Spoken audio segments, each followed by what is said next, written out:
Joining me now is Democratic Congressman Adam Smith. He serves as the ranking member of the House Armed Services Committee. Congressman Smith, thank you so much for being here today. We really appreciate it. Well, thanks for the chance. Absolutely. And we are going to get to El Paso in just a moment. A lot to discuss there. But I do want to start in Munich, the security conference. You were actually slated to be there at the conference. Your trip was canceled because of this partial government shutdown. The German chancellor, in his opening statement, talked about the world order as we know it no longer existing, Congressman. I wonder what you can tell us. What do you make of those comments? What was your reaction to hearing that? Well, first of all, it's very hard to argue with the German chancellor when you look at the way President Trump has treated the NATO alliance, slapping tariffs all across the world. I saw a headline the other day in a foreign affairs news article that described the United States as a predatory hegemon, which is something we have not been before. Not that we don't pursue our own interests, we do, but we've had respect for international institutions. President Trump has withdrawn us from a number of different treaties and antagonized our allies and partners. So there is a change going on. Now, I still believe that the United States can still get that back in a post-Trump world, but I share the German chancellor's concern about the U.S. becoming a solo actor and not really participating in the global order that we did so much to help create over the last 80 years. Well, it's interesting you say you think the U.S. can get that back. The Danish prime minister called for European allies to band together. I want to read you what was said and then get your reaction to that. Within this context, is it possible to get back to it?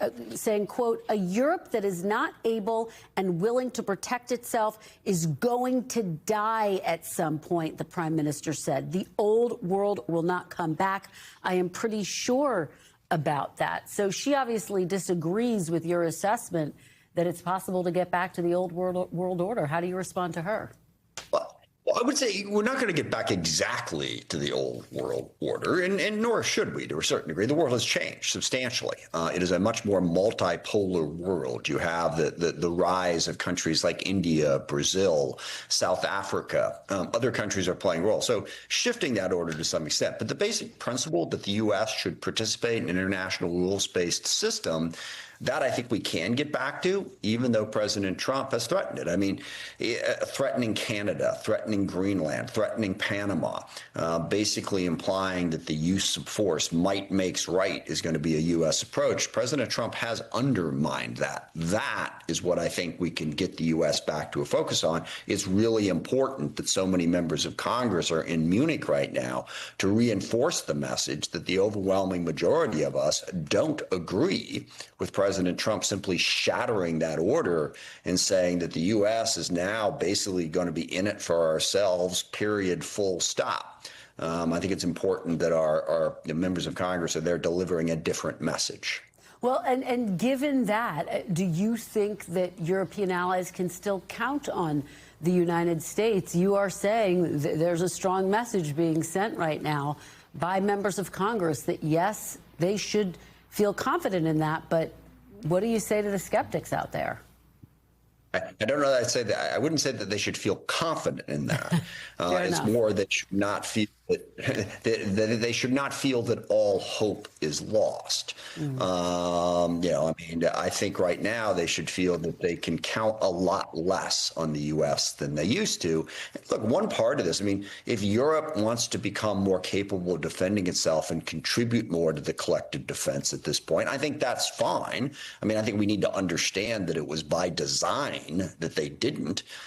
We provided security because Europe had spent the 1,000 years before World War II fighting each other relentlessly.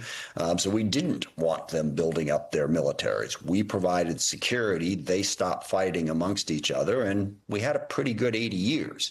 It's going to shift a little bit now, but I don't think we should lose track of the benefit of the approach that we took over the course of the last 8 decades. Well, let me turn to El Paso now and ask you about this confusion that remains over what exactly caused that shutdown of the airspace there this week. NBC News is reporting this started with a dispute or a miscommunication between the Pentagon and the FAA over testing the military's counter-drone lasers at Fort Bliss, which is right next to the El Paso airport, just for folks who are watching. Are you closer to getting specific answers about what exactly caused the shutdown? What's your take? No, and look, there's two sort of separate important issues. One is just the sheer insanity of the way the Trump administration has approached this. I mean, we've got agencies all controlled by the executive branch, controlled by Donald Trump, the FAA, the Department of Defense, Customs and Border Patrol. Those three agencies are all involved in this shutdown, and yet we haven't heard a clear answer from the moment this happened. Nobody has simply come out from the administration and said, okay, here's what happened.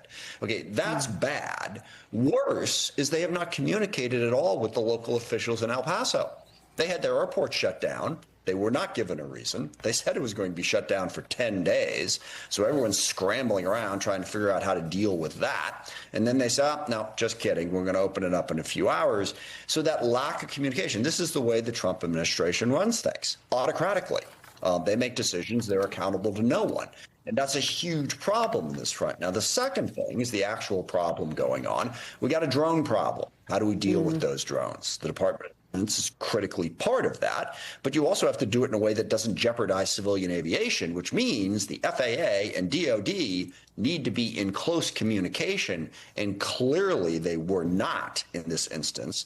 And the fact that none of them are even coming out and saying exactly what happened shows that this is an ongoing problem that the administration should address.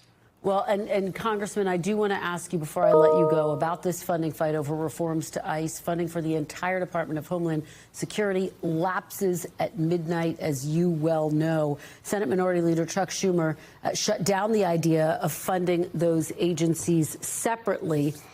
Agencies like TSA and FEMA, which are a part of DHS. I want to play for you a little bit of what he had to say and get your reaction on the other side.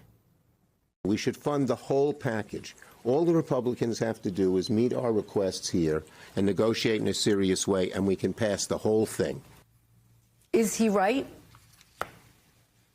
Well, I disagree with one part of that. I mean, for now, I think that the first set of paychecks that's set to go out that won't go out is March 3rd. For now, I think it's perfectly appropriate to try to get that complete deal that Senator Schumer just described, get the reforms of ICE and fund everything.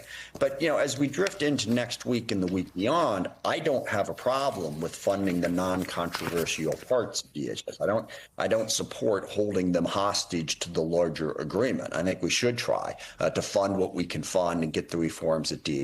I will also point out that in the reconciliation bill that the Republicans passed, they've got, I forget the number, it's like $180 billion in excess money for DHS. Now, everyone says, well, they can use that money for ICE. Sure, they could also use that money for the Coast Guard or TSA. There was wide authority in the way that money was passed. So in the short term, President Trump can mitigate the damage and the pain of not fully funding it by using that money, and I think he should. All right, Ranking Member Adam Smith, thank you so much for your time. We really appreciate it. Thank you.